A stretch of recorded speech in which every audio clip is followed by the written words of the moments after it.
record on this one.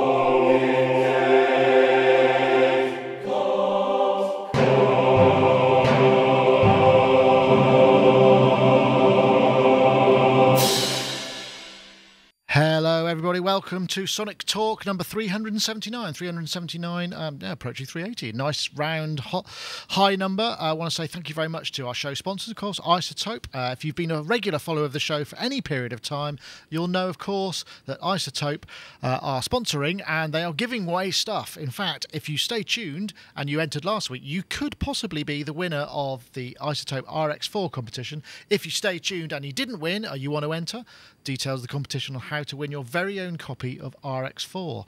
I also want to say thank you very much to our chat room. We've got plenty of people in there this week. Thank you very much. Approaching 100, which isn't bad for us. So all of those people who have nothing better to do with their afternoons, we do salute you and thank you very much indeed. As for my guests, I'm sure most of them do have something better to do for their afternoons, but they very kindly give up their time to talk nonsense with me. So I thank you very much. Let's go straight to, well, let's start with Mark Tinley, because it feels like we haven't seen you for a little while, but that's not entirely true, is it, Mark? Because I have. You're looking very, how can I put this? What's it this week? It's sort of more Catweasel than D'Artagnan, I would say. I'm trying to go for Shakespeare. I thought Shakespeare. No, I got that as with well. The writing thing, you know, I could go for the whole Shakespearean kind of thing. I've got the hair. Yeah, I get that. How are you, Mark? Forsooth and verily, and all those English things. Awesome. That's brilliant. That'll do for me. Shakespeare is fine. Anyway, Mark Tinley, of course, likebeing.com, creative thinker and sound artist and creative hair and hat maker, I would say, a hat wearer as well. I think you should add to your titles. I mean, maybe you got just unofficially for us, but I think that should be said. I changed it all a bit on Twitter, actually. I decided that I ought to be more honest, so I've put myself down as an at-home dad and dog walker. Oh, well, I think you can put a little bit more than that, to be perfectly honest. Well, all those other things are secret, though. Ah, okay. That's your sort of the private persona gone public. Anyway, thank you very much, Mark, for joining us, and I'm looking forward to much fun later on as we get into the topics.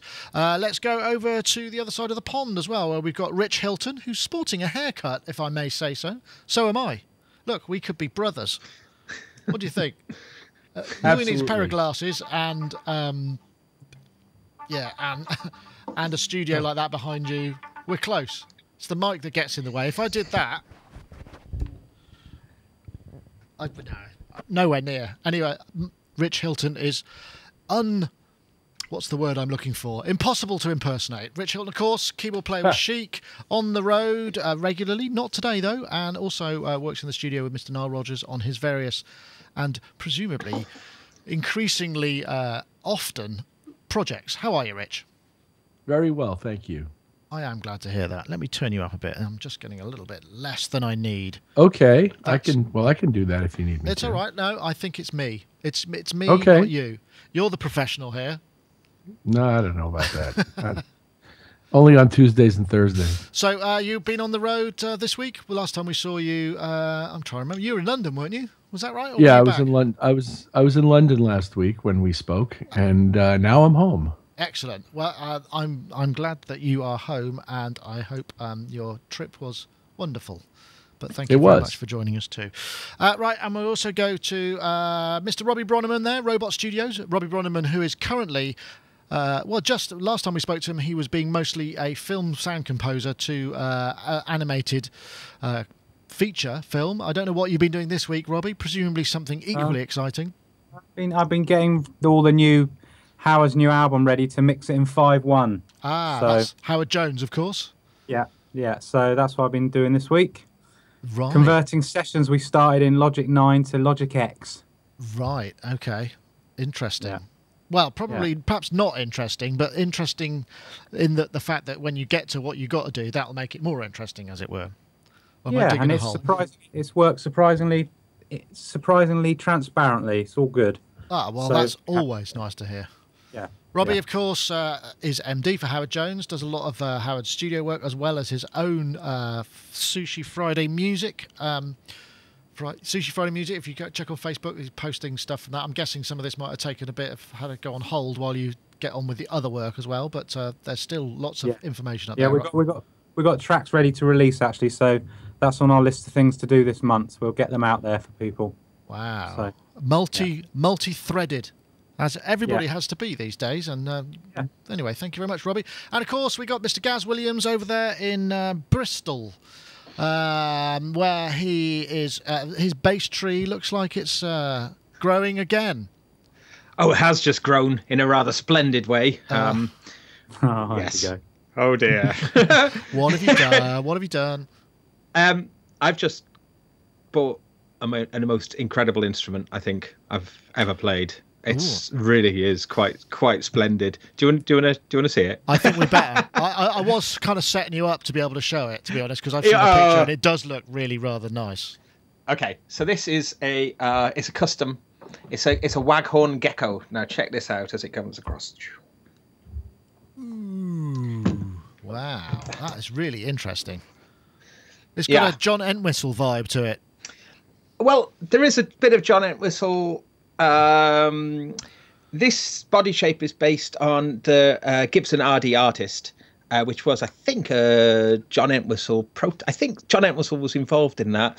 But this is particularly interesting, especially to the synth heads, because we've got low pass and resonant filters for both pickups. So the tones that you can get on this are just really quite splendid. And wow. And there's a lot of there's some nice kind of you can split the coils, front coils, rear coils, humbuckers. But the filters really are the things that make this quite unique. Interesting. Really. What do you know? What sort of filters they are? Because that's quite an interesting concept. They are well, I think the company who make it are kind of AG Guitars, I think, and they make. And I think the idea of it was to do something. Wild Basses, I think, had a similar approach. But you see, what's really nice is, when you play synthesizers, we kind of understand the power of filters. They're extremely important, as we all know. But tone controls on guitars tend to be much more either if it's this is active circuitry. There's two batteries in there, 18 watts and a solar panel. But to actually have the ability to sort of filter and add some resonance, the way I've been approaching it a little bit is making this one a bit more like a woofer and really kind of dialing down the filter really low and deep, adding a little bit of resonance to it, and then making the back one much brighter, and then just using the blend control. And wow, it's just jaw-dropping, beautiful. But the thing is, this is a Waghorn, and that's a Bristol. It's a Bristol There's company. the website right there. Yeah, and I think the build quality, I've never experienced anything quite so splendid as this. We reviewed a couple of Waghorn guitars. Rich and Rob had one each, and one was more of a shreddy, one was more of a blues thing, and they were both kind of. This guitar is the finest piece of Luthership I've ever encountered, so I can fully believe it. And I hopefully we're going to. I was talking to Andy. I think we're going to do a little feature on this bass. Rob Jess says in the chat room it should be called the Waghorn Foghorn. Very good. That's a cracker. Thank you very much, Rob Jess. Or was that Foghorn Waghorn? Yeah, Foghorn Waghorn, I suppose. Yeah, Waghorn Foghorn, whichever. Fantastic stuff. And that means you could wear. What's the hat the guy wears? It's like a sort of Wild West sort of Western hat. You could play with it as well. Oh, and no. Thathafrath and stuff like that. No, isn't he a big chicken? Oh, yes, Foghorn Leghorn's a chicken, isn't he? Yeah. Well, like a cockerel, yeah. Yeah. Let's not go any further down that route, though. But right, well, from one bass with synthesizer capabilities to a synthesizer with bass capabilities. See what I did there? Super smooth. This is actually CFA Sounder, who are just previewing a bunch of presets on Serum, which is from Xfre Records, which is a kind of I've never heard of them. It's a strange kind of label for a virtual instrument. It's a wavetable synthesizer. There's another video also by Plugin Guru where he goes through some of the modulation stuff, and it really is kind of quite mind-blowing. And looks, I can't tell. I've been trying to look at see if there's anything going on with whether it's reactor-based or whether it's coded from scratch. But it is quite an impressive piece of synthesis. They bill it as the kind of the dream synth, and it's a guy called Steve Duda, who is a really interesting bloke, because I found some videos about him, and he's just sort of on YouTube. He was DJing and doing live beats, and he's just started coding his own stuff, and so he's obviously a bit of an interesting bloke. Robbie, I saw you looking at that, because people have been asking about Serum actually quite a bit and saying, "Are you going to review it? Are you going to review it?" And I honestly, it completely flew under my radar. Do you know anything about it? Yeah, I've been following it a bit. It's interesting, isn't it? Because it's a lot of people have been saying that there's an awful lot of similarity between that and the new wavetable synth that Waves have given, as part of Mercury. Oh, right. It's just come out in the last week. Yes, the Waves one has. Yeah, that's right. Yeah, and there's a lot of similarities in kind of the look with the kind of the dual things at the top and stuff. But I think the Wave. I think looking at the Serum one, I think the Serum one's got a little bit more potential. I think you can put more of your own stuff into it. Yeah, I didn't realise. Redwalk's put in the chat room that Mr. Duda is one of Deadmau5's techs, which is interesting. So I kind of understand why it's got the additive growl and all of that kind of stuff. So I quite like the look of that. I had kind of thought not really interested in any more synths for a while, but that one has caught my eye, I must admit. Yeah, for an additive one, it's got that nice kind of twang and pluck, but also quite all the usual sort of. Sounds like a didgeridoo, basically, stuff that people tend to use them for, like Massive and what have you, but a lot of other stuff in between. Rich, have you come across this company before? Hello? No, this was my first exposure to it, but I was... Hello? Yeah, I got you. We got you. I can hear you. Okay. Sorry. This was my first exposure to them and to this synthesizer, and it was very impressive. As Robbie said, I was not really looking for another soft synthesizer, but this thing looks sufficiently interesting to make me curious. Yeah, I mean, one thing that if you check out, there's a Plugin Guru who does a lot of plugin reviews and sells plugins as well. He's done a really a video where he's going into it and he just kind of can't stop going, wow, check this out, and there's some really interesting modulation functions, and the way it works seems to be very easy to modulate. As obviously as the GUIs for soft synthesizers develop, there are certain standards for positive and negative modulations and what have you, and it does look really interesting. Their LFO tool plugin's really good as well. I've used that one for quite a while. Ah, okay. Speaking of the GUI, though, the GUI on this is beautiful. It's crisp. It's very readable. Yeah. You can navigate it in such a cool way. I think it's just got a very fresh look to it. That was the thing. It sounds terrific. We kind of almost expect soft synths to sound pretty great these days, but the usability of this one I think really has a great and the way that the wavetable graphics works as well. Yeah. It's very, very tasty. I was very impressed. Yeah, it's well worth checking out that video because Plugin Guru guy. Do I take it you're familiar with Plugin Guru's work, Rich? Yeah. I've met John Lemcule, yeah. Ah, okay. But he's done some really interesting and shows the way that you can move the whole spectrum and sort of morph between wavetables and out your drop. What's really cool is what I could see, you can drop your own waves into all the slots and then morph between them, and so you can create your own wavetables out of whatever you want, really, which looks interesting.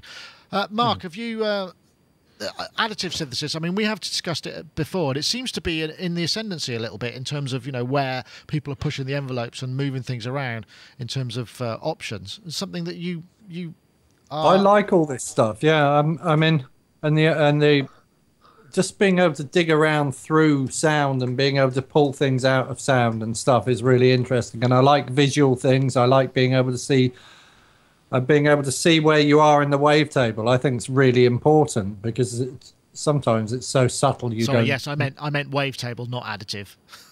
Yeah, sure. I don't know. It looks really cool, doesn't it? It does look, and I want to try it out. I haven't downloaded it. I meant to download it before the program, and I just haven't had a chance to. One thing that does come up, and this is quite interesting, this raises an interesting point, I think, as to our expectations, is people are saying that, you know, certainly on some systems, it's really, really CPU intensive.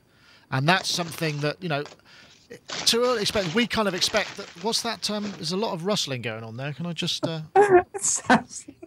Someone eating a bag of crisps. Yeah. Sorry, there was a lot. The notion of how, you know, how much CPU is acceptable for the result that we want. This is something that I'm kind of curious about. I mean, I'm guessing with you, Robbie, obviously, you know, you've got quite a major system. You print a lot of your stuff, but a lot of people do like to continue to run it live. I mean, would CPU power influence whether or not you'd want it, or would you think actually this is the big guns, I bring it out when I want, you know, that sort of thing? No, definitely it wouldn't. It wouldn't influence that, because, you know, it's like, you know, people want something, you know, which pushes the boundaries, and then people moan that it pushes, you know, the boundaries.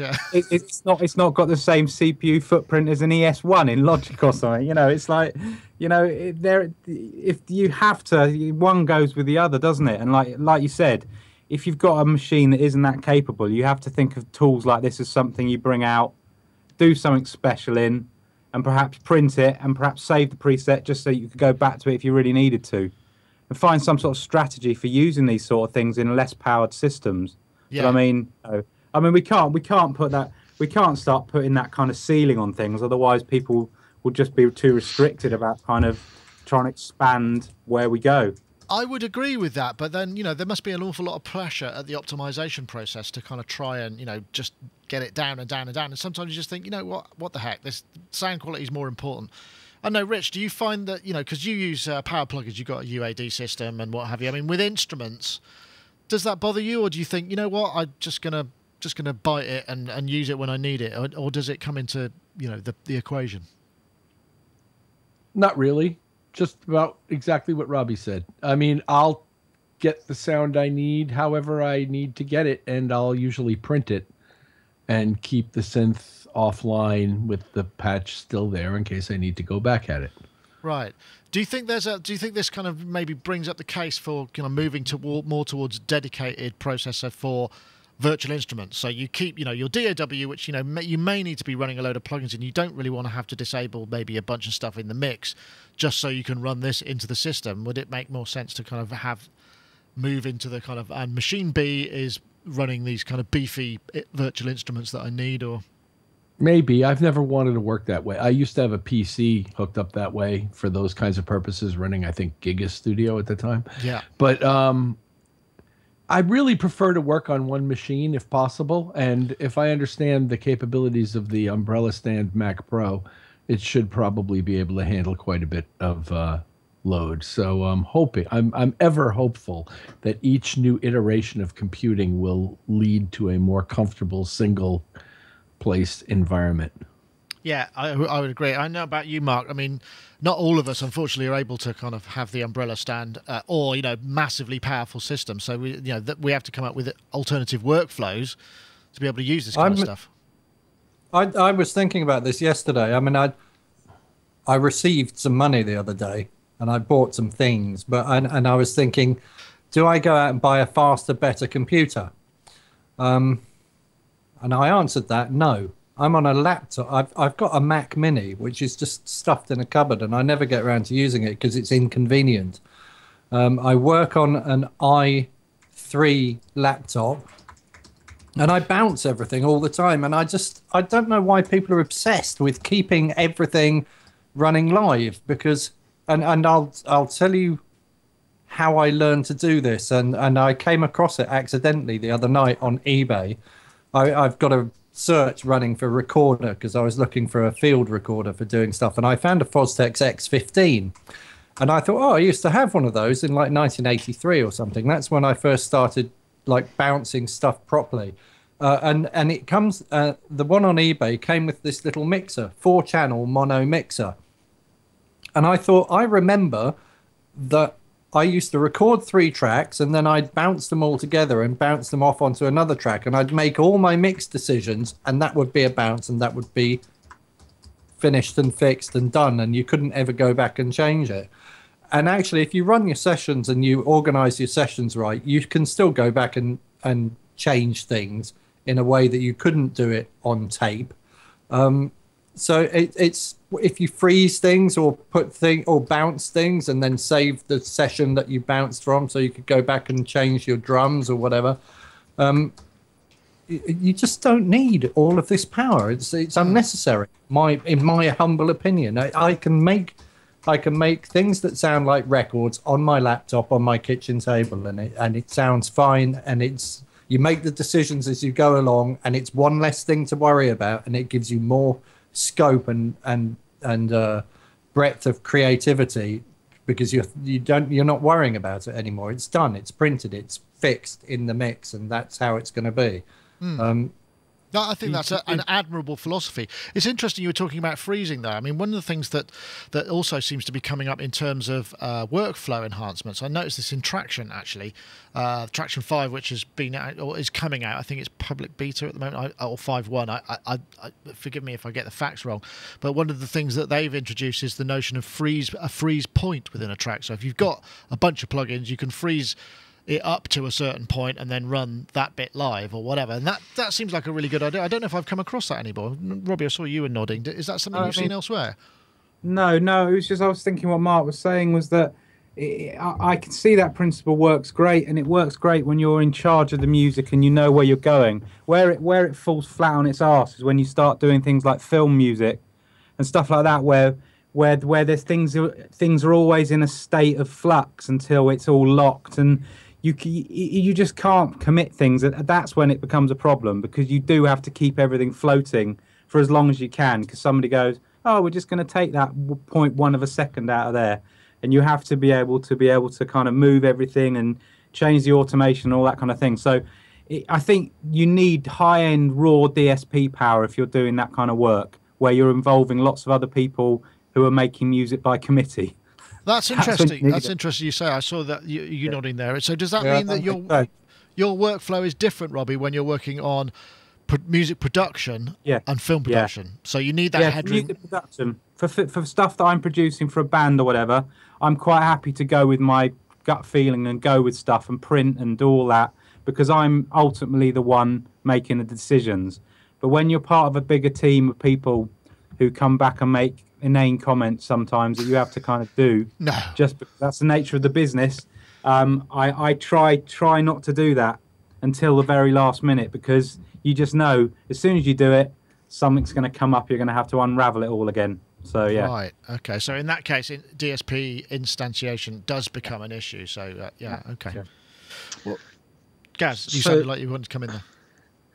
Well, if anyone's watched our Cubase chord track video, that's another that gives a good reason for maybe keeping things in MIDI and not printing it, because that function works in a way where you can change things after the fact, and I particularly like that, because I think in the past I've been guilty of that thing of like going to certain effort to make something and then sticking with it because the amount of effort it took to do it, and being able to sort of change the harmonic content as right, well, and to continue to experiment across the whole project.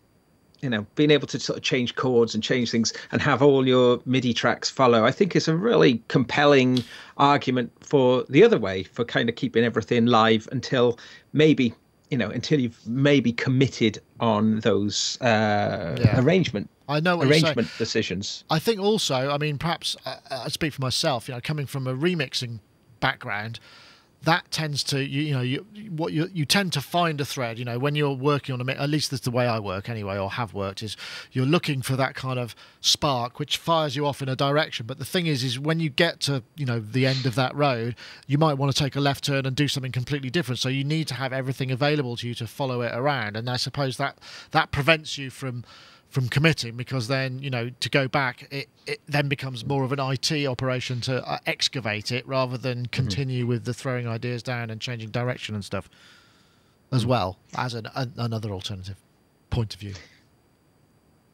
Yeah. Right, thank you very much. That seems like a good place to stop. But you can buy it now. It's not terribly cheap. It's $189. I think I had. Yes, I've got the web page up here. It's available in. These are some of They've got a very nice sort of 3D rendering, and the waves look. Do we know if it's got a big CPU footprint? I mean, we've just spent 5 minutes talking about big CPU footprint. So, do we know if this thing does? Well, I was looking on various forums, and it seems to depend on your setup and what sort of patches you load. Because I mean, you can run a whole bunch of instances of it without any patches loaded, but as you create more and more or load more and more complex patches, then the DSP load does go up quite a lot. And so some people were saying, well, I only managed to get 1.5, whereas somebody else said I got 6.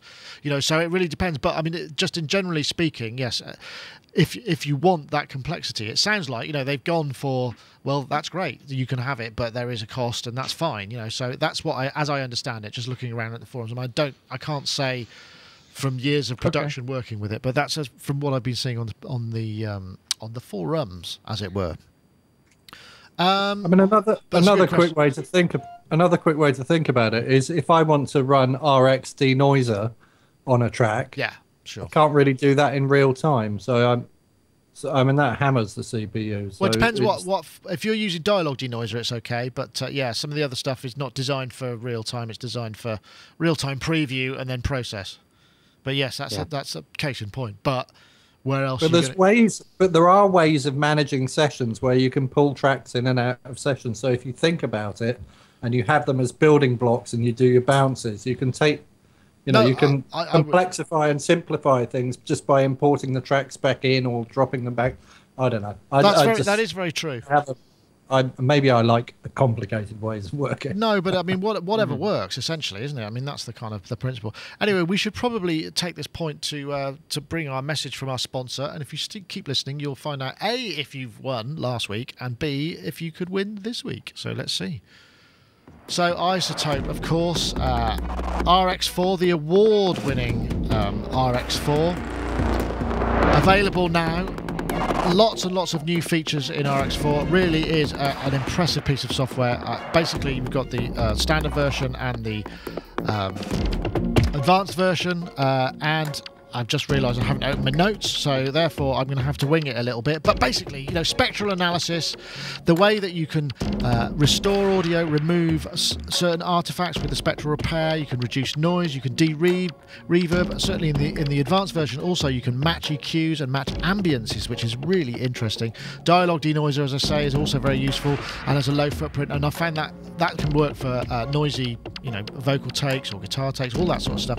I mean, basically, if you're doing any kind of work with audio where it's important to make sure you've got the cleanest signal path and presentable audio, it's really well worth checking out. You can actually get a 10-day free demo of this and see just exactly what it does, because in many ways it is like magic. I remember when I first saw the demo, everyone was going like, wow, you can do that with audio? It's astonishing. iZotope.com/RX, do check it out. And by the way, the winner of last week's competition, where we asked you to tweet out, is let me just check this quickly. Yes, we've got somebody called Roboti Hevonen, who Twitter handle is Roboti Hevonen, at Roboti Hevonen. He had to tweet, or they, I don't know if it's a he at all, that's a supposition, hum removal, and you can win one as well. So Roboti, if you want to get in touch, you let us know somehow what your email address is, either the contact form on the site, or you can tweet it to me, direct message me if you follow me, and then we will get the iZotope fairy, who is presumably on her way back from AES, which has just been happening in LA, to deposit the RX4 full working copy in your inbox, and you'll be able to access it free, gratis, courtesy of iZotope. So once again, we thank them for the sponsorship. And if you want to win a copy of RX4, get this. You need to be on Twitter. You need to tweet out the hashtag #TransformAudio this week. And you send that you reference at Sonic Nick and at iZotope. Basically, if you tweet this, which is hashtag #TransformAudio, we'll be able to do a search and find out who's entered. But please do add comments as well, because it's great to see additional comments too, and it's nice to see that there's somebody out there interacting other than just entering the competition. And I know iZotope do actually get all of these tweets as well, because they're always telling me, I can't believe how many people enter, it's great. So yeah, send them a message too while you're at it. So all you got to do, transform audio, hashtag to Sonic Nick at iZotope Inc., and then you can win. And we'll pick a winner. Well, not next week, because next week there'll be no live show because I am on holiday.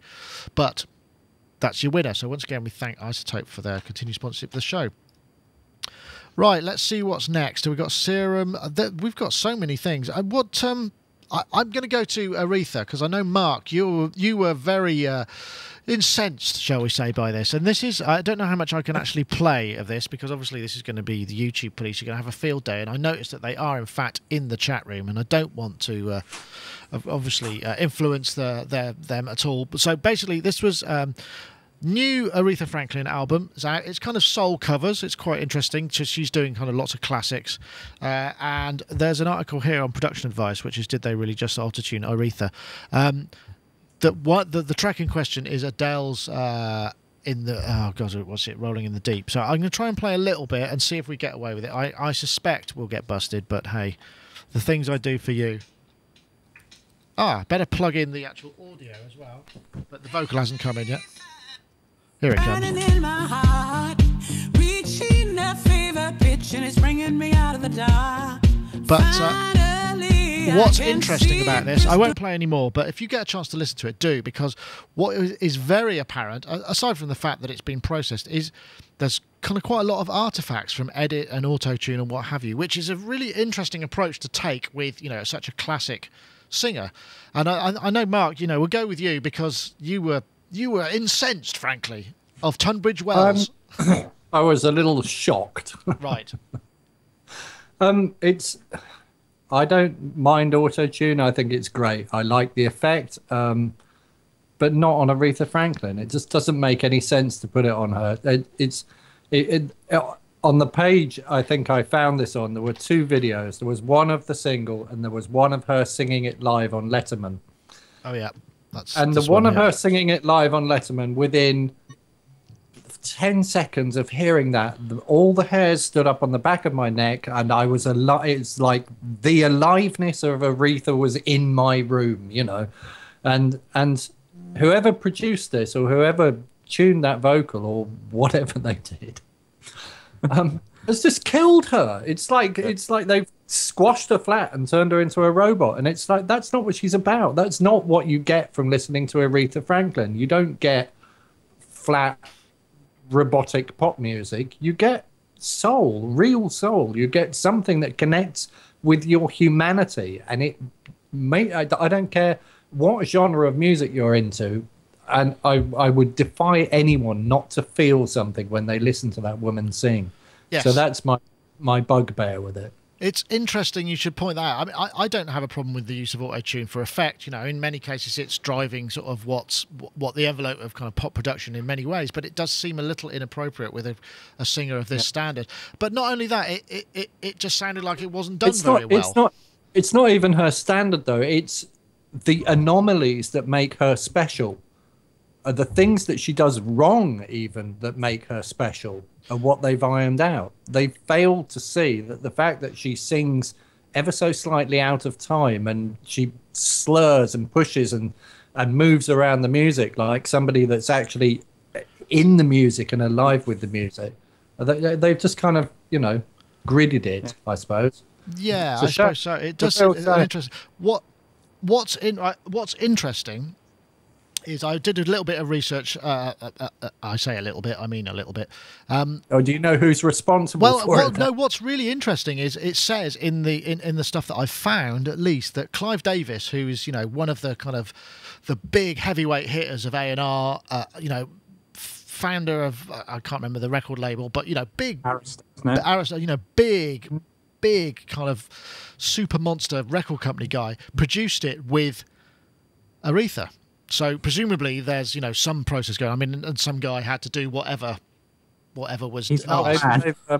Maybe this is the first time he's used auto-tune. I don't know, but that I'm not saying he's responsible, but it just seems queer that if that's the case, where did this? How did this kind of these? How were these decisions made? I suppose, and I'm hesitant. I'm hesitant to say it's a crummy production or anything because I don't think it is. It's just I just don't understand where it got. Yeah. To hear. I know, Rich, you were because when Mark sent the email that was kind of in caps and what have you, you took the more diplomatic and kind of what's the word I'm looking for, a more conciliatory approach to it. what were your initial thoughts? I mean, you didn't seem to kind of find that there was an issue so much, and I don't think there is so much, but it's an interesting kind of approach. Do you not think? Well, I'm just about as horrified as Mark is, but the truth is, it's not nearly as jarring to me. It is jarring, and it's really obvious, and it sounds like they wanted it to be obvious, and it sounds like they made a conscious decision that they had to make her sound like modern pop productions. And I think that is much better handled in a subtle manner, especially with a legacy artist like Aretha, than it is handled the way they did it, which is basically treat her like some young girl who couldn't sing and just auto-tune the hell out of it and quantize the hell out of it and make the track all, modern sounding in that way. I think it's much better to do that in a way where people don't really even know that it's being done, where it's being done. But it doesn't, what I said was, it's not half as upsetting to me as the deliberate forced glitching that we've come to accept in pop culture now of these devices as the primary part of the vocal presentation. So this isn't as jarring to me as that I see what but you're that doesn't make this any better. I think they made a whole lot of really bad decisions here. And the fact that it was Aretha listed as a producer with whoever it was you just said. Clive Davis, Clive Davis. I can promise you neither of them were at the computer operating the auto-tune at the time. Yeah. Well, and it sounds to me like this is somebody who makes records like this, and that's what they know. Yeah. And beyond that, maybe they don't know so much, or maybe they do, and they've made this as a decision. Yeah, maybe so. But the thing for me was, those.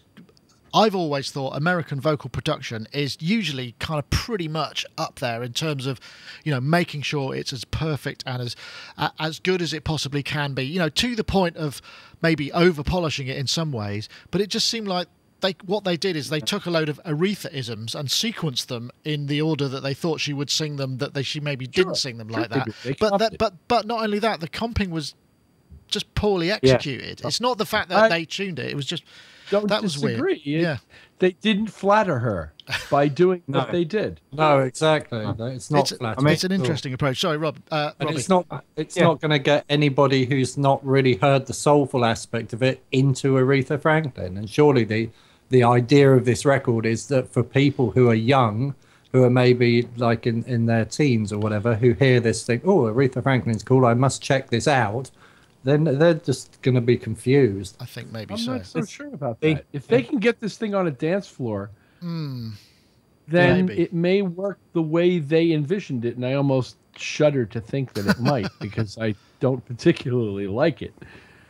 Sorry, Robbie. To me, this highlights the whole thing of we're so used to everything being so exact. That I think people get insecure about vocals now. Vocalists get insecure when I work with them.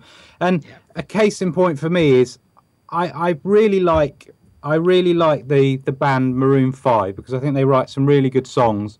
And we've done a few gigs when they've been playing, and they're a fantastic band, and he's a great vocalist. But every time I buy a Maroon 5 album, including the new one, it just sounds like it's been melodined within an inch of its life, and there's just no need for it, because he's a great vocalist, and there's just like every single bend, every single slur is absolutely perfect, like a machine, like a singing machine, not like a person. And I think a lot of vocalists are very insecure, just like everyone wants their music to be the loudest, right? That they want their music and their vocals to be the most perfect. Because that's kind of what people expect, and it's not a great kind of equilibrium, is it, to work from? No. I mean, I think yeah. I think the reason maybe for this is because you can see the vocals on the grid now, like the Melodyne approach or some other software has got it built in. You can see the vocals, so where you can see that it's not on the grid, then there may be the tendency to put it up and snap it into pitch is so great, because you can see it. We never used to be able to see vocals, did we? So, you know, you really would be listening, and then, you know, and maybe you would do a drop in or kind of an edit to try and fix something that's obviously out. But being able to see things maybe makes you kind of prejudices you against that note. That looks wrong, even though it's not wrong. Doesn't sound wrong. Right, yeah, I see what you're saying. Yeah. I'm sure this is the case. The thing about words is words don't have evenly spaced syllables. They just don't. The rhythms in words are just not on sixteenths, and they're not on twelfths, and they're or triplets or dotted notes or anything. The words have their own kind of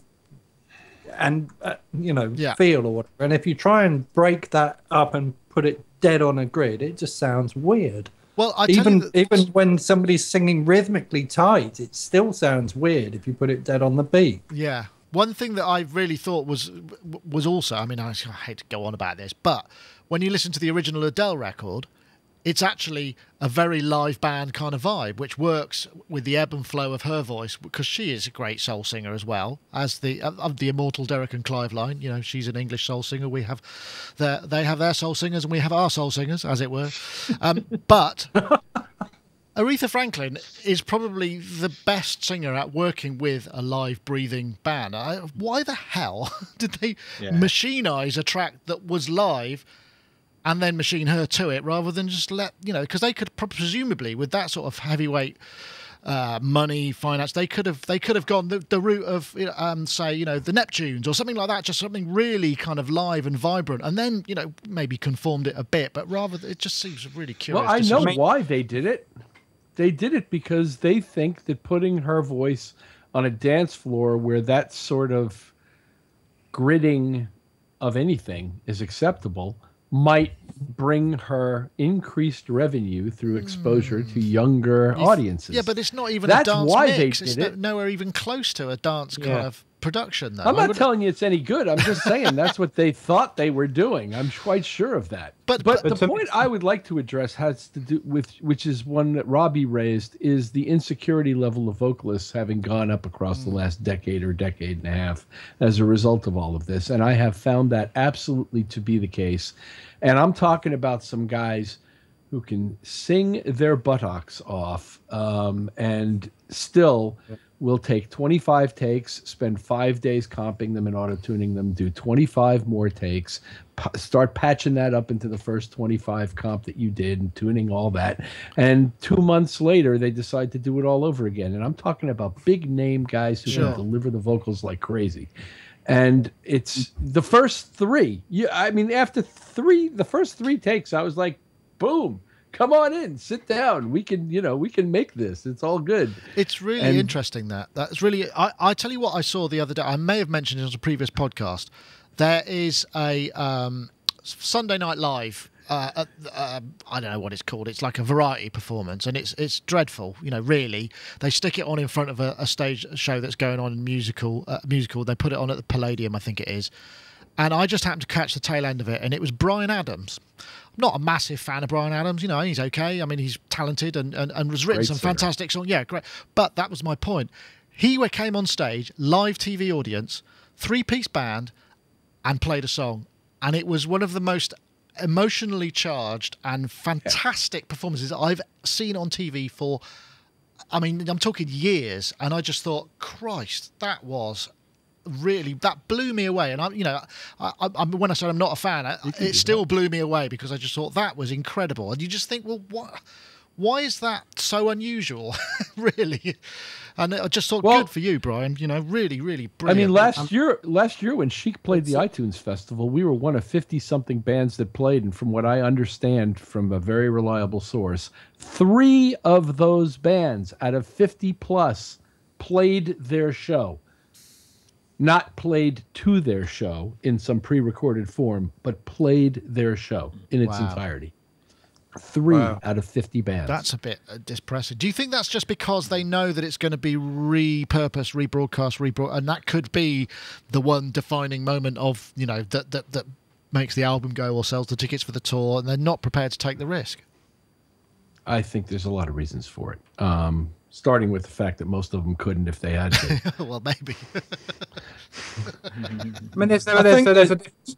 But there's a you know, even people like Peter Gabriel, you know, it's known that he, for his live DVDs, he goes back in and redoes vocals and stuff just because he wants it to be commonplace, though, isn't it? As it can be. I mean, there is an element of that, but there is an element, like Rich says, of people being so paranoid about everything that stuff gets redone that really doesn't need to be redone as well.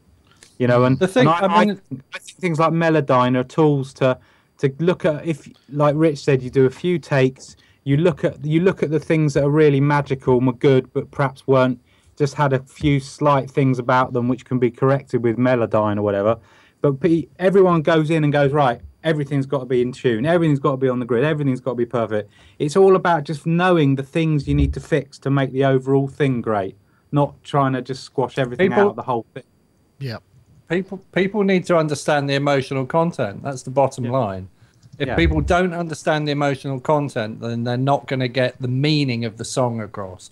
And by that, I mean things like blue notes. Blue notes, we know blue notes are people singing flat, and they do it deliberately because it creates a pull in the music that does something really emotional to a human being. And when human beings listen to it, they go, oh, that really moved me. If you stick it all through auto-tune, you kill all that. And all of us human beings are going around like robots going, oh, let's go and shop at Macy's because that's where we're supposed to buy our shoes. No, come on, wake up, do something different, you know. There's handmade shoes in New Orleans made from crocodile skin that you could be wearing, or whatever. Or indeed, there are handmade. Look at this Simmons pad, right? Look in the side there. There is a load of really crappy wood and wires loose and screws and stuff. I bought these recently. I bought these off a chap in London, and I got 4 of them because I want to get an SDS5 one day, and this is as close as I've managed to get so far. But what a beautiful thing that is. This is the Riot Shield version, I'd like to point out, not the. So that's an example of imperfection. Is that where we're going with this? I suppose so. Yeah, I just wanted to show that I had a Simmons hard pad. enough with a stick and you'll break your wrist. Yeah. There was no reason. That was a very tenuous link, so I could say, look what I've got. That's all. I'm just. If you need any Simmons stuff, Nick, the guy who runs the Simmons Museum in Germany, who's a massive fan of Howard, and literally he has got a Simmons Museum. He's got everything known to man to do with Simmons. He could sort you out with any bits and bobs you need if you need anything. SDS5 brain, yes. Okay. At some point, I'll give you his details. Right. Okay. I'm not sure I'm ready for. I'm not sure I'm ready for the wallet hit, but I'll make us up. Rich, you look ready to say something there. While we're still moaning about autotune, I can also give you an example that I won't give by name of a singer who, at the time of our recording him, was fairly horrified by the possibility that we might be auto-tuning anything, and who to this day does sing into. Oh no, we've lost him. Oh, what the? That was a classic. Sorry, Rich, we lost you at sing into. I'm sorry, I said, whereas at one time he was horrified by the possibility that we might be using any kind of very subtly applied auto-tune to his vocals during the recording process, he today sings into an auto-tune on stage. Interesting. Well, I mean, I suppose there is an element. I mean, you know, I've been also there is the other side of the coin. You know, we've briefly kind of mentioned that about the insecurities of the singer and what have you. Sometimes, you know, in terms of sessions, you have the singer for a fixed period of time. You know, I did something with a disco diva. She showed up for the session. She was sick, you know. She really just couldn't make it because she was over from the States. This was the only opportunity we had. We recorded the vocal. There was an element where I had to resequence and fiddle about with stuff to get it to be her, more like her than she was on the day. And I probably did an equally appalling job, but I like to think that perhaps not quite so bad. But I'm not talking about just auto-tune. I'm talking about the edits and all of that sort of stuff. That's what I was confused about. I mean, auto-tune, okay, but yes, there is an aspect of that. Sorry, Gaz, you wanted to go. Well, only that I've talked about it before on the show, and I don't need to go back over it. But there is always the danger of misleading the talent into thinking they're better than they are, and that can lead to devastating consequences. Yes, we've heard that story. There's a lot of request in the chat room to talk about the Rhythm Wolf. I will just say this: we have talked about it in the past. I'm kind of waiting for me to actually get my hands on one before I say any more, because I haven't really had a chance, and there's only speculation, and there have been a couple more demos and stuff. But I'm working on Akai to get me one as soon as possible, and so if you can lobby your local Akai MP to say send one to me, then I will get the opportunity to play with one. And so there we go. That's all I can say. So I'm sorry, Mr. Sonic 2844, but that's the state of play. I do have a strike effect though, which is very nice. Anyway, but that's more to come too. We have other topics. What does anyone have a choice here? Because we're probably at our last one. We've got the game sound competition. We've also got I guess Pro Tools is probably kind of one of the biggest things as well. I don't know, because of the new licensing. Does anybody feel strongly and want to talk about that? I'm not a user. I want it all explained to me. Pro Tools. Okay, I'm not sure I'm going to be able to do that. Rich, and we've also got the Moog Modular 50th birthday thing, which is the other thing. So, you know, it's kind of... I'll leave it to the panel. Nobody. All right, I'm going to have to make an executive decision. Pro Tools. Pro Tools. Okay, right. I have Pro Tools, and I've got a little introduction video here. Explain it to us, Nick. This is Avid Everywhere, which sounds a bit like a mess, you know, the sort of thing you might want to clean up, perhaps. But basically, Pro Tools, what they've done is introduce new licensing model. They've also introduced cloud collaboration, which I think, you know, in part is to do with sessions, but in part, you know, because Gobbler were one of the only games in town facility sharing and, you know, collaborative and archiving and what have you. That's all going. There is actually something going on at the moment, which probably means we shouldn't talk too much detail about that, because Avid have decided to take that into their own thing. But anyway, essentially, the new Pro Tools licensing, from what I can gather, looks a little bit like what Adobe are doing. It's not quite cloud, but it's an ongoing yearly subscription fee that you pay to access support and updates. Or Waves. Or Waves, yeah, same kind of deal. And I guess... In many ways, you know, obviously the problem is with any kind of change to any sort of licensing, particularly where Avid are concerned, because of the recent financial shenanigans and difficulties here and there, people are going to look at it very cynically. Rather than maybe kind of focus purely on Avid and their board and their whatever, I was thinking, you know, in general terms, how do people feel about the concept of this sort of licensing, you know, that way of buying, rather than just going, I want this, I'm going to keep it here, and I'll upgrade when I want to. But, I mean, you never feel you own software anyway, do you? I mean, you always feel like it's just a transient thing, like sand slipping through your fingers. I mean, I look at the amount of money I spend on software every year, and you just think, and you're just going to have to, you're just on the hamster wheel of software, aren't you? You're always going to be on that. It's never going to change. So, I mean, it's no different, like Rich says. It's like anyone else's system, like Waves or whoever. But there aren't not everybody's doing it in the creative space at the moment. I suppose this. I guess you're right with Waves, but you can freeze where you want to be, can't you, Rich? You can still use the stuff, even if you don't then go forward, unless you happen to have upgraded another part of your system which requires you to have the latest version, etc., etc. Well, I don't think you have to do any of this, from what I read. In other words, this is a bunch of support options where you can sign up to get a year's worth of support and free updates for some fixed amount of money, just like Waves gives. And they're basically trying to monetize. They're trying to keep the money flow going between revs, which is, I guess, a good business model, and it's worked well for Waves. I don't know the dollars and cents arguments, but I have to assume that since these companies are doing it, that it probably works out well. It works out okay for the customer, because for not that big a yearly outlay, they get to have continuous access to support rather than having to pay for individual support tickets every time they want to call up their people. And the argument about they should provide the support and not sell you the support is a reasonable argument to make. But if we assume that they're selling you the support to begin with, then this isn't such a bad deal. But as far as just buying software, you don't have to. If they come out with Pro Tools 12 in 6 months and you haven't bought one of these things, you can still buy Pro Tools 12 as an upgrade for some number of dollars, I'm sure. Yeah, Well, that may well be the case. I mean, they're at the moment they're offering discounts, aren't they? So they're offering like 60% off. That's nice. For people who still are in the previous versions who want to bring themselves up to date, this is kind of a nice offering because for I think it was $200, you can take your Pro Tools 7 rig, turn it into a Pro Tools 11 rig, and have a year's worth of free support, hand holding. Yeah. That might be, but I don't know that it goes back that far. I think it says 9 and 10. I know it goes at least to 9, and it may go it to says 8, LE but as whatever. well. Yeah. I think it's a bargain. Oh, okay. I've got Pro Tools 8, I think 8 LE, which I had with the Digi 002, and I keep thinking about upgrading it, but I don't actually use it anymore. So I sort of keep it because I've got songs in that format and it makes sense to have access to those songs.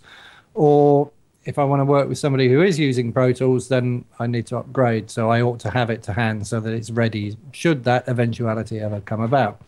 But I've every year as it's gone 9, 10, 11, I've looked at the price of it and thought, do I want to spend 300 quid to have on something just sitting on the shelf just in case? Or not, so I haven't. That's a fair point. $199 to spend to have something I can access until March 2016. That makes more sense. But it does not available to you.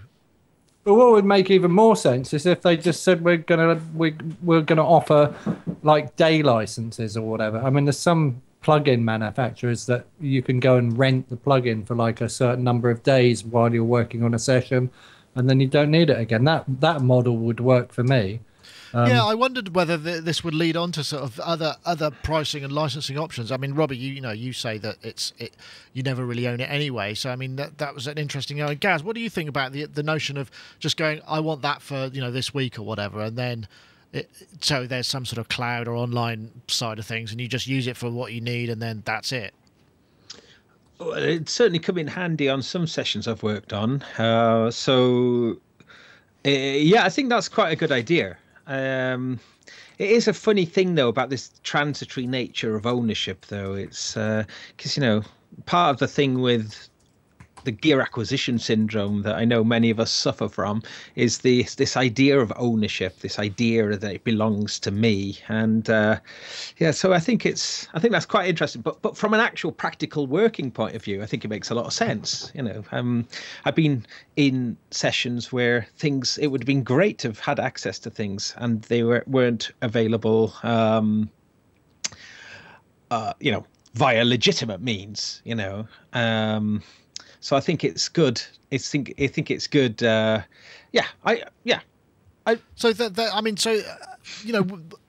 a sort of really, really non at all poll, would there do you think there would be a place where you could say, actually, I need that for this session, I need that, and then maybe obviously you could download it, and then if you were to go back to a session and load the plugin that you didn't have the license for, or the software that you didn't have the license for, it could just say, oh, I noticed you're mixing it, you got a couple of hours or you got 20 minutes. Do you think there's a charging model that could kind of work for software as a service? Because it's everywhere else. I mean, it's what we stream on. I fire up a streamer and I pay for it while I use it, so you could all watch and what have you, and it's not inconceivable as a concept in that.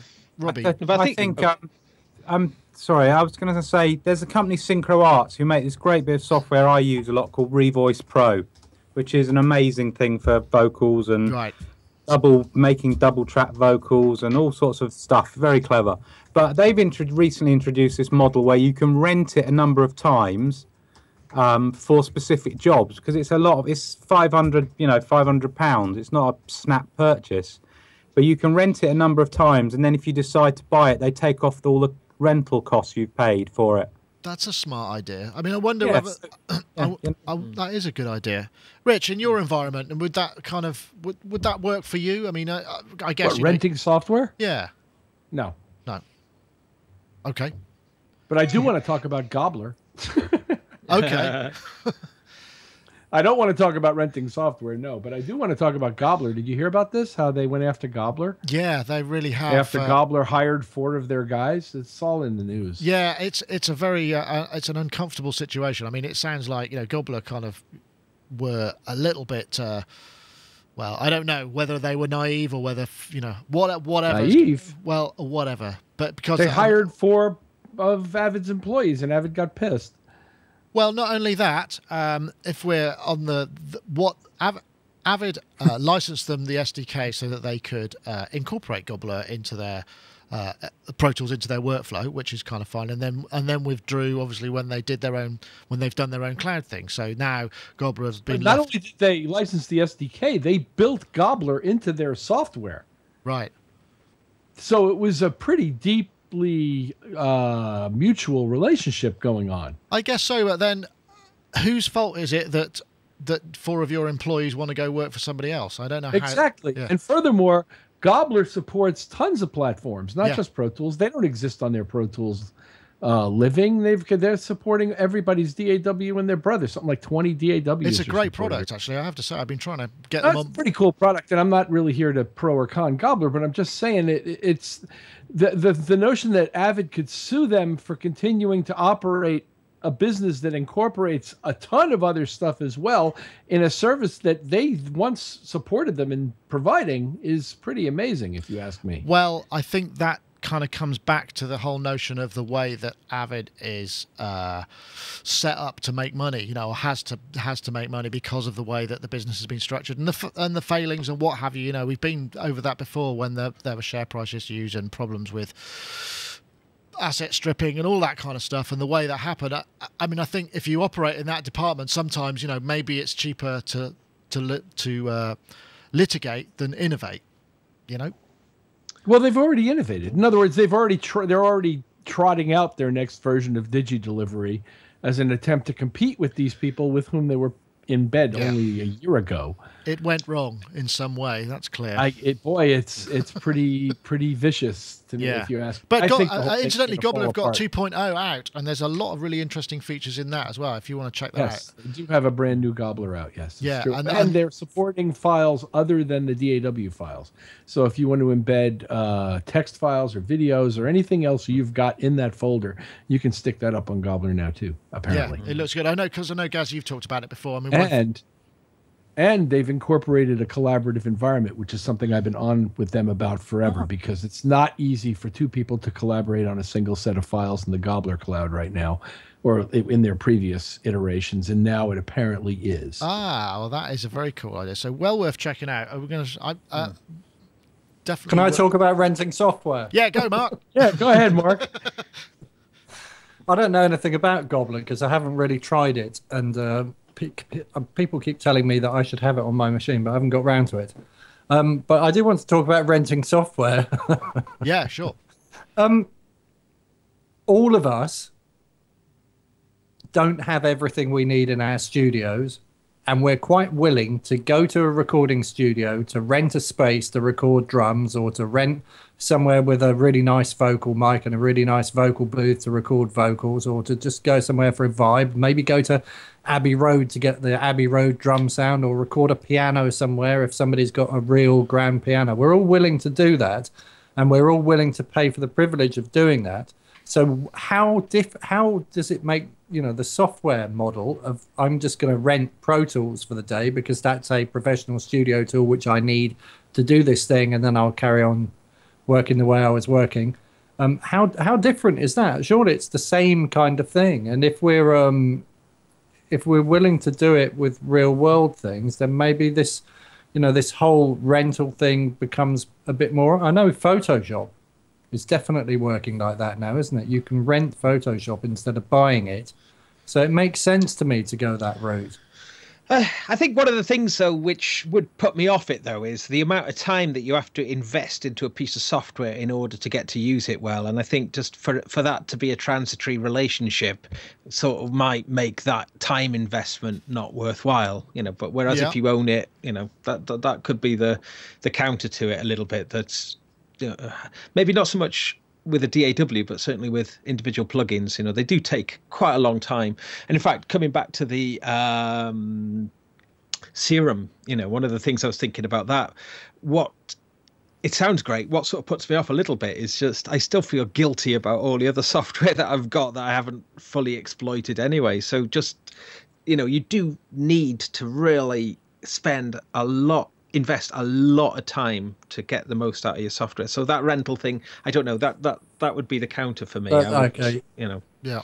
You've got a really good point, actually, because if I go to a recording studio to record drums, the recording studio comes with a really good sound engineer who knows the studio inside out.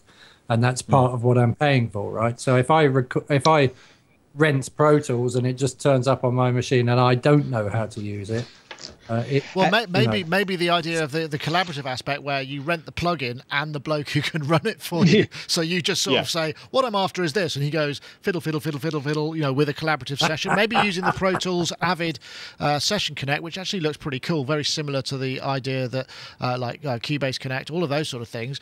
Maybe that's another option, and you create a pool of individuals.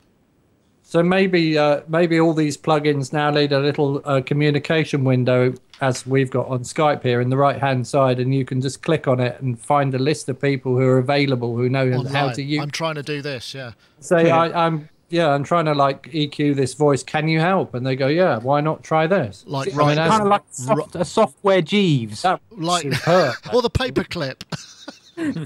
Yeah. On a different note, on a sad note though, can we talk about Mark Bell? Because yes. I noticed some people have been mentioning it in the chat room, and I really think he's such a giant of the electronic music world, and it's such a tragic loss. I think that really we need to sort of just to bring out Mark Bell of LFO, which is kind of early kind of techno pioneers, classic. Oh, sorry. Yeah. Warp Records, Warp, sort of been a big part of that, big, hugely influential, and obviously went on to work with Bjork. One of these amazing innovators, probably largely unknown in many ways because of the, working behind the name, LFO or whatever. His name isn't necessarily such a well-known name. However, when you actually look at his legacy, he's a really, really important person in the last 20 years. So, very sad news. Yeah, definitely, and obviously all our thoughts and feelings go out to his immediate family and everybody who worked with him. And it's always sad when somebody of that caliber passes, and there's no. At least I suppose on the positive side, we do have an ongoing and extensive back catalogue that we can remind ourselves of his work. It hasn't gone unnoticed, so I suppose there is a plus side to it. I'm going to have to wrap things up now, though, just purely because I've got to go and do a pickup, and it's that time. I would like to say there's no live show next week. I'm trying to sort out an interview to play in its place, so you'll have to wait for a couple of weeks for the results of the competition. But once again, iZotope, if you want to go and enter the competition, it means you've got a couple of weeks to do it, which there you go. iZotope, transform audio, hashtag at SonicNick, at iZotope Inc., and you could win a copy of RX4, but you do need to be on Twitter. So I want to say thank you very much to everybody here in the chat room. For starters, we got a bumper. We've broken a ton this week, and they've been going mental. Lots of people been typing in there, so do come next week. And also, don't forget, if you like what you've seen, subscribe. We're on YouTube. We post a lot of videos. We've got a lot really, really cool stuff coming up soon. In fact, DSL said that in the chat room I can respond now. Any news on the Pro 2 review? I haven't got the opportunity to review, but it's coming up with an owner who is a really well-known session keyboard player who's going to come up and take us through it. We're going to explore it together on Friday, so we will have something in the next probably 10 days. I probably won't post it on my holiday because I'll be away from the internet. I'm going to be on a beach, I hope. Anyway, but all that housekeeping and stuff done. Thank you very much for watching. It's been another great show. Some really good and valuable opinions from our panel. I'm going to say goodbye in reverse order, just because Rich is in Skype window 4. Rich Hilton. Hiltonius, thank you very much for joining us this week. It's been great to have you aboard as ever, and I hope you have a nice restful week before you zoom off and bestow disco to the world somewhere. Thank you. I had a great time as always. And also Mark Tinley, aka Mr. William Shakespeare, or should I say Bill Tinley? Perhaps we could call him. You've got your image is fantastic. You've got sort of soft halo about yourself now. It's a very pleasing effect. But thank you for joining us as well, Mark. It's all those Amazonian tree frogs that I was licking last week. It's taken me over. Look. Amazon tree frogs by post, is that perhaps? No, not by poke. Anyway, Mark, Somebody burned me with something hot and then rubbed poison in the wound, so that was kind of interesting. So right, I if I had time, I would love to hear more about that story, but perhaps you I'll can tell save you next week. Yeah, tell us if next I'm time. still alive. Hey, and of course, Robbie Bronneman over there in Robot Studios, back to working on 5.1 mixes. It's going to be interesting. Have you got your monitoring system tuned up for that full surround? Oh, yeah, it's all tuned up. Yeah, it's all good. I love being able to stoke it up into the 5.1. Split my monitors and be able to do it all again. Yeah, so it's good. Are you going to use a joystick in your panning? I haven't in the past. I've normally done it with I might use it on the iPad. I might bring that into use for that. Yes, okay. Yeah. The 5-finger panning. Yeah. Excellent. All right, well, thank you very much, Robbie, for joining us as well. And, of course, Gaz Williams over there in Bristol with his lovely Waghorn bass. We hope to see more of that soon. And there's more from Gaz coming out. In fact, we've got a piece with Andy. There's a bit of a beard off, actually, in that one. Andy has the very impressive beard. He's the Steinberg. I think I come up worse. I definitely come up worse. Steinberg product guy is came down to show us Groove Agent 4 and was talking about that with Gaz. So stay tuned for that. Yeah, and obviously make sure you check out the chord track feature that's gone live since the last show. I think that's well worth watching, I reckon. Yeah, very interesting. Anyway, Gaz, thank you very much, and thank you, everybody, indeed. That's it for this week. Remember, no live show next week. I will try and get something up in place, but I can't promise it. Otherwise, we'll see you in a couple of weeks. Thanks for watching.